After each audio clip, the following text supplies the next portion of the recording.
Hi everyone, it was good to meet you all this Monday, and I'm sorry for the textbook irritation frustration. I'm a little bit frustrated with the process myself right now, but I did just talk to our computer services department here at Western, and they said that one of the reasons we were likely getting the pop-up blocker in Chrome and Firefox is that this textbook requires Flash, and those computers don't have it. So hopefully by Wednesday they will have Flash installed on all of the computers in our classroom.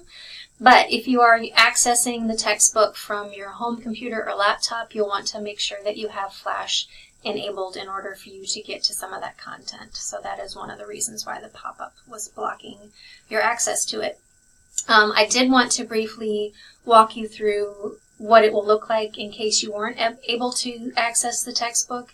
So I am going to the MindTap course link under assignments. You will also find a link to it under course resources, but I'm going through assignments. So if I go to MindTap course at the very top, and you will also see links to all of the different areas in each weekly chapter, but I'm just going to go to this one to show you an overall view.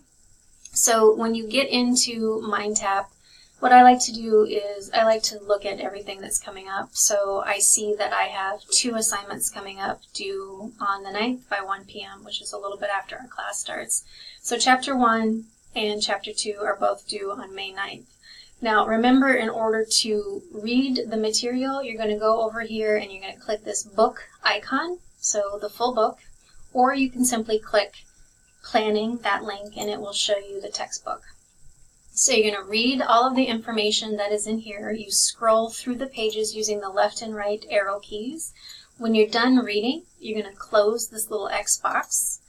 And then each of these chapters has activities or questions at the end. So once you've read Chapter 1, Planning, you will see this little icon that has a little pencil and paper looking thing, meaning that it is an activity or assignment of some sort. You're going to click Chapter 1, Planning.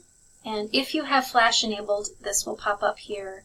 And there are 4 different topic areas that it will question you on, and you will go through and answer those questions. So it's telling me I need to install or enable Flash Player in my browser. I need to do that. And let's see if it actually works this time. It did. So I go through and do these questions. You'll scroll down, and when you get ready, there's an option at the bottom, 2 buttons, Grade It Now or Save and Continue, meaning that you can walk through all of the questions and submit them all at once, or you can grade each individual question while you've completed it. So hopefully that's clear, or a little clearer than it was before. And just wanted to give you a quick view of the interface of what this textbook looks like. So I am working on finding out if we can get a full copy printed option that you guys can print from home. I'll get back to you and let you know the answer to that, but hopefully the Flash answers some of those pop-up issues that we were having. Do what you can for Wednesday. We will dig back into the textbook together on Wednesday as we start to talk more in depth about the content in those chapters. Take care and see you soon.